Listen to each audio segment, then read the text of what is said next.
diagnosis, to stay at home. He had a few cuts, some tire marks and bruising, and a face like squashed fruit. He looked like one of those horrific newspaper photographs of a mugged pensioner. "One or two of these cuts on your face may scar," the doctor said. "Oh, when you get to my age, every cut is a scar." Frank's right arm was in plaster from the wrist to just past his elbow. They'd set his arm at an angle, like in a cartoon. His arm would be stuck in a curve for at least 6 weeks. He looked like he was permanently trying to shake hands with everyone. If you'd sawn his arm off at the shoulder and thrown it, it would have come back.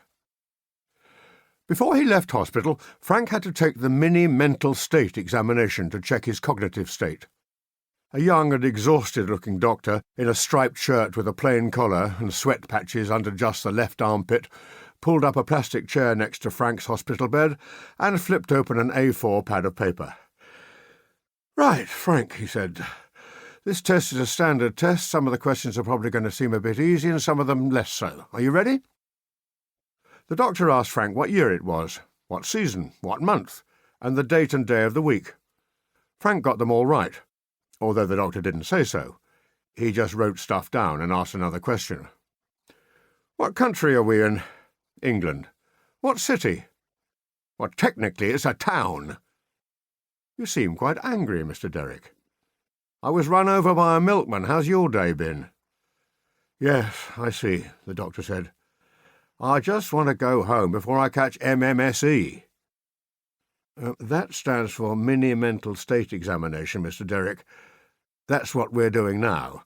I think you mean MRSA. Well, what does that stand for?"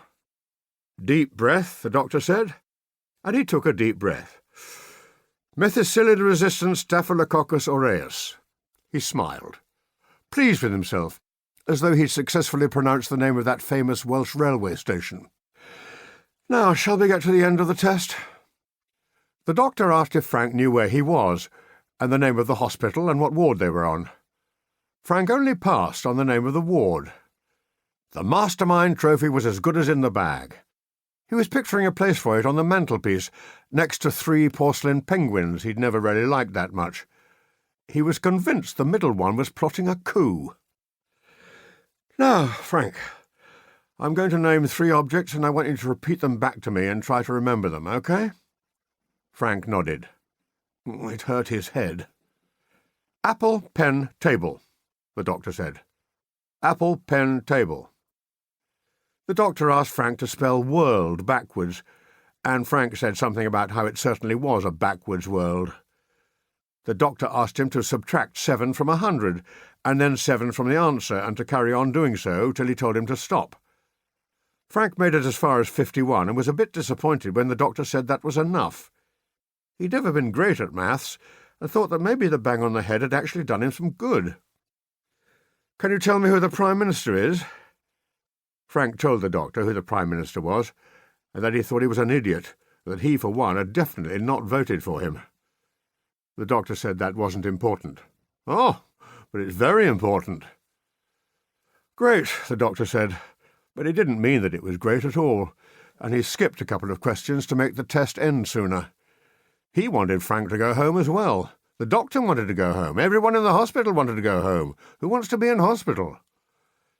"Can you remember the 3 objects I asked you to name earlier?" the doctor said. "You mean the apple, the pen, and the table?" The doctor pointed at his wristwatch and asked Frank what it was. "Looks like quite a cheap wristwatch." The doctor wanted to punch Frank. If it wasn't so frowned upon in his profession, perhaps he would have done. There are a few more questions and a couple of physical tests, including folding a piece of paper and then unfolding it again and writing a sentence on the piece of paper. Frank wrote, "Can I go home now, please?" Later that day he was discharged from hospital. As the porter wheeled him to the lifts, the nurse handed him a walking stick that he'd tried to leave behind when she'd given it him earlier, and a carrier bag containing his carton of milk.